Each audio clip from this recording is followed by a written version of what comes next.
Hello everyone, this is Carlos again with another video. I put up a video yesterday of a tree topper repair guide, and I realized I might have left out some information uh, to know about repairing these tree toppers here. So I forgot that I had a light strand in my junk pile that is actually one of these three-ringed, three-way toppers, uh, completely out of the backing here of the topper. And this is a junk set. I use this maybe if I need spare parts. You could probably see in some of these sockets, they're already kind of corroded. The metal's already exposed or cracked, like you see maybe back here, this one with my fingers at there. But I do want to explain as far as how do we get the number of volts, how do we determine the number of volts per light strand that we're going to use. Now, I did mention and put in the video that we have 12 volt bulbs and 6 volt bulbs, 3.5 volts, and 2.5 volts. But when you're working with a tree topper such as this one, which has 49 lights, why is it that, okay, this is 49 lights, but why am I using 6 volt bulbs? Again, those 6 volt bulbs are for 20 lighted sets. Why am I using 6 volt bulbs on a 4950 light set? Well, hopefully this example will help shed some light on that. So here's the plug all the way in the back. Here's the main wire coming through with electricity. It was plugged in. And I mentioned yesterday on one of the double flashing sets that within one socket, there were 2 wires coming out. Okay, so you can see that here with my fingers pointing. Now, this wire is also going to another socket with the exact same thing. There are actually 2 wires coming out of this one socket. So if you look, there are actually 3 circuits happening here. So you have the electricity passing through this socket, which will then go through this strand, which has approximately 16 lights, and then back to this broken wire back here, and then back out to complete that circuit. Then you have the electricity continuing to the second circuit here, which will then rejoin back at a socket and send the electricity back to complete the circuit. And then you have the electricity going through this circuit here, which again reconnects and sends it back to the starting point. So each one of these light strands is working on its own independent circuit. So this is what's called a three-way flashing light. So each circuit has, again, in this case, 16 sockets within the circuit. So that means there are 16 bulbs here, 16 bulbs here, and 16 bulbs here. Now, how do we know what voltage to use? What is the actual calculation here? So I wrote down this little quick chart here. I did put this in the video before, but this just kind of explains what is actually happening. So as we already know, United States works on 120 volts current through every house. Now, you take that 120 volts that's feeding into your light strand. If there are only 10 bulbs in your light strand, that voltage has to pass through each 10 bulbs. They're working in series. They're not working in parallel like the C7 bulbs and C9 bulbs. They're working more like the C6 bulbs. In this case, we're working through series. So you take the 120 volts, you divide it evenly among the 10 bulbs, and therefore each bulb has 12 volts of electric current running through it. So this is why you need 12 volt bulbs for a 10 lighted set, so that it can have the proper amount of current going through it. A 20 bulb strand, again 120 volts going through 20 bulbs, you take that and divide it evenly, each bulb should be getting 6 volts. You can do that here with 120 volts to 35, you have 3.5 volts, and then 120 volts divided into 50 bulbs, you get 2.5 volts. This is typically where you want to work with it. So when you're working with a light strand like this, it's not necessarily how many sockets are there total. If that was a single flashing strand, yes. If you have this was like close to like a 50 light set, you will want to use 2.5 volts. But because we have 3 individual circuits here with a smaller amount of sockets in them, it's going to require a larger voltage of bulb. Another way to think about it is that this one light strand is actually 3 in 1. So think about you had 3 separate light strands tangled up together. This is essentially what you have here. So this is why when you have something like this, you don't want to just think, okay, it's 49 lights. Okay, if I look at this chart, okay, 49 lights, okay, it's close to 50. We're using 2.5 volts. That's not going to work. Okay, this is why you need to know whether or not you have a single flashing, double flashing, or triple flashing tree topper here. Very, very important. Now, this is just the back side. Just again, just to reiterate all the different stuff. So here's the main wire coming in. There's the electricity going to be going through these wires. Here's this now being split into 2. So this outer perimeter is working on its own individual circuit coming back out to the plug. And then you see this, the second wire coming from here. And then it's going to this socket. And then that's creating its own circuit going back out. And then here's the third one. Okay, there you go. Each individual perimeter. And then coming out. Okay, so please be very careful. Again, make sure you know what type of flashing toppers you're dealing with before you decide how many voltage of bulbs. Count how many are in the perimeter. So again, if you have 16 to 25, you want to use 6-volt bulbs. If you only had 10 in that circuit, you want to use 12-volt bulbs. Okay, another thing that I did not mention, and this is more getting into actual repair of the actual light strand. I'm going to plug this in here. And oh no! I don't know if you can see, but my inner light strand here, my inner perimeter here is not working. Okay? So, how do we actually try to figure out how to repair this? Like, okay, we know this section is not working, but you know, what are we going to do to fix it? Is there an easy way? Is there a quick way? The unfortunate answer is no. I really wish there was. There are some that will be easier than others, and I will give you some tricks here in this video to do that. But it is going to take, you know, a few minutes to try to figure it out. Now, the first thing you want to check, if you have a section that's not lighted, the number one cause might be, especially if you have a flashing set like mine here, is to check the flasher bulb. Now, the flasher bulb is the bulb that actually causes the light strand to blink, such as you see here. So there's one bulb's job to do that, and that's, again, is the flasher bulb. Now today, let me move this out of the way here. Today, you usually see flasher bulbs with a red tip, and unfortunately I don't have one with me to show you, but the tip of the bulb will be red, and then the rest of the bulb will be clear. The older flashing bulbs were all clear. You did see some that were colored, but it was pretty rare to see some of those. Now, how can you actually tell the difference between a regular standard bulb and a flasher bulb? I'm going to pull this out here. I'm going to try to get it so that you can see it, hopefully, in this camera. Maybe I should put it against this paper so that you can see what's happening here.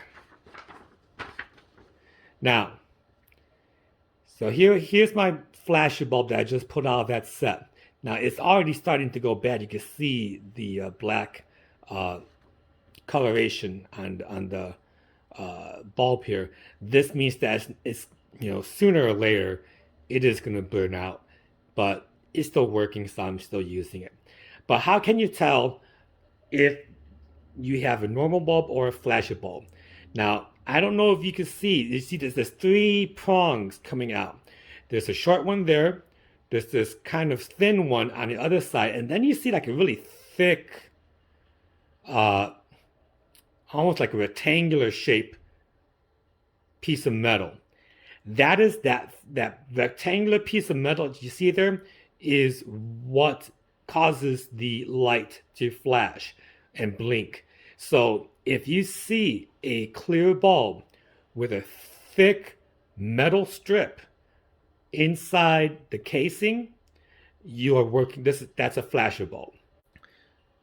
Flashing bulbs do not have what's called a shunt device. The shunt device is the whole gimmick that people hear. Oh, if you have one bulb that goes out, the rest stay lit. That's because the normal bulbs have a shunt device that when it blows out, there's a little wrapping of wire inside the tube that passes through the bulb so that if the filament breaks, the electric current can still go through the bulb. Flasher bulbs do not have that.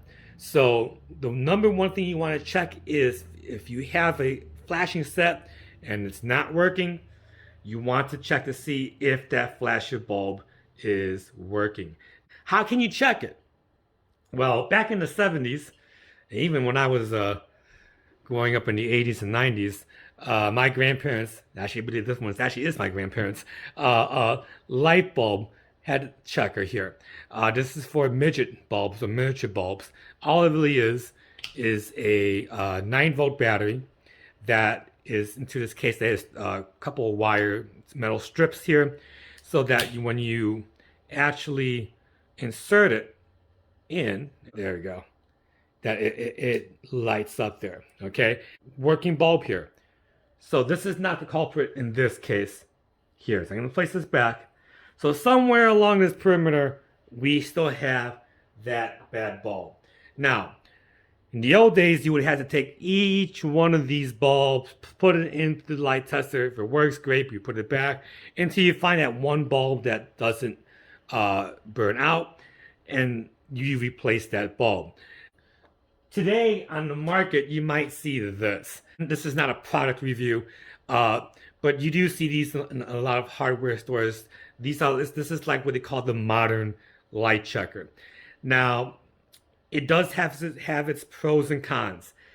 For working with vintage lights, this is not something I recommend. The problem with this is that, again, this is assuming that your light strand is a single flashing light strand. Now, if you're working with a single flashing light strand, if you're working with modern lights, this is an awesome device to use. This works great. If you're using tree toppers or any other light strand that has multiple blinking lights within it, this is not going to help you very much, unfortunately. So what can you do? You could go to any hardware store and just get an electric voltage tester. All this really does, it measures to see if there's an electric current passing through the wire. So the way it works is that if I place it on a strand here, for example, you see it's beeping. This means that there's electricity passing through this wire. And so if it doesn't beep for whatever reason, that means that there's somewhere along the line you have your broken bulb. So I'm going to use this method. This is by far the easiest method, and these are fairly inexpensive, excuse me, to get. So let's see if we can try to figure out this perimeter here and what do we need to do here. So notice here, I'm working in my outer perimeter. I place this here. It's beeping. That means there's electricity passing through this wire. We know this bulb is good. Okay. As long as you see it beeping, there's electricity. Okay, now here we go. You see this wire here? This has electricity current passing through it. We get to here. And notice there's not really any electricity passing. It's not beeping. So this device is telling me that this socket right here, there's something wrong with this. Something's going on. All right. So we're going to take a look at this socket, and we're going to see if that's the culprit. All right. So that was this one over here. Okay. Now I'm going to pull it out, and let's take a look at what we have here. All right. This is going to be the second most reason why your light set's not working. So here's my reflector that I pulled out, and here's the wire coming out, but then you look on the other side, no wire. So a lot of these older vintage bulbs, just through time, the wire is going to somehow snap off the base of the bulb. So if I was to pull this out here, notice, hopefully you can see, there's only one wire coming out of that bulb. There should be two. So what was happening is that the electricity was coming into that bulb there. However, nothing was coming back out to feed the rest of the wire to complete the circuit. So this was the bad bulb. So all you have to do is get another bulb. Now I'm keeping mine vintage. I have another vintage 6-volt bulb here, and I'm just going to place it back through, bend the wires back into place, and there you have the two wires on each side. Now if this bulb is good and when I insert it back onto here, this section should light up. Let's see if it does. Hey, there we go. So now my circuit's being complete. Everything is working as it should. So this little tool here is a good tool to use when working with tree toppers such as this, so that you can actually follow the current along the line and for the most part easily tell where the bad bulb is going to be. Again, you can use one of these bulb testers. It is going to be more time consuming. This is good to see, like, if the one you're going to put in, if it's working. This is a good little thing to have. You can even do it with just a 9-volt battery, but it's more convenient here with the end here. Now, another question that does pop up, and especially let's say you have you have that one bad bulb, you found it, but you need to use modern bulbs. You don't have those vintage bulbs. Remember, you should not be mixing vintage and modern replacement bulbs.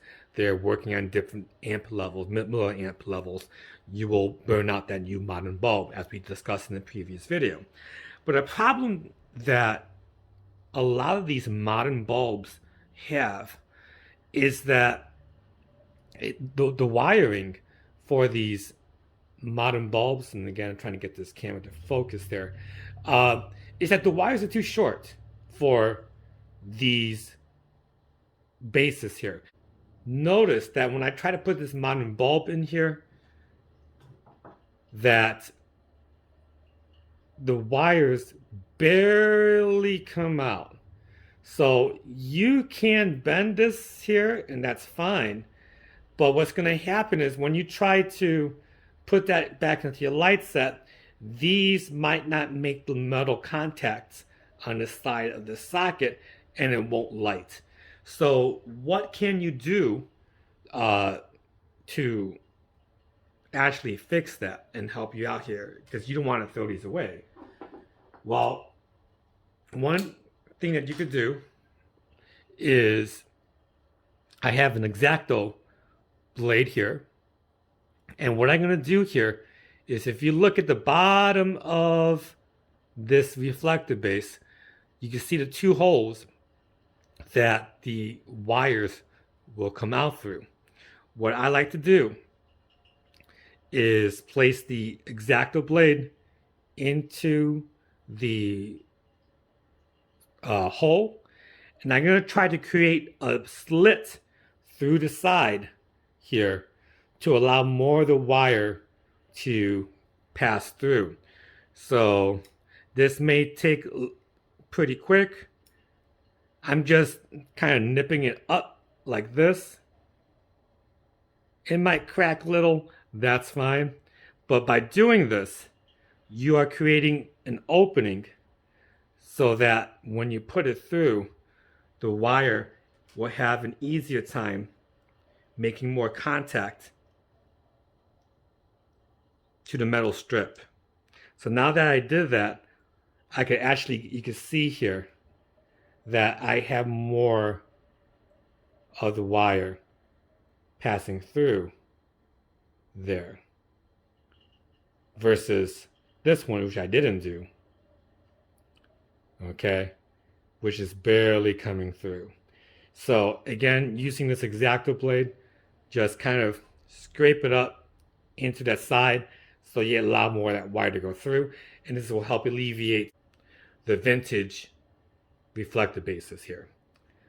Okay, hopefully that will shed some more light on getting these tree toppers repaired.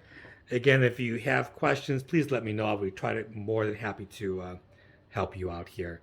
Have a good day, everyone, and happy repairing.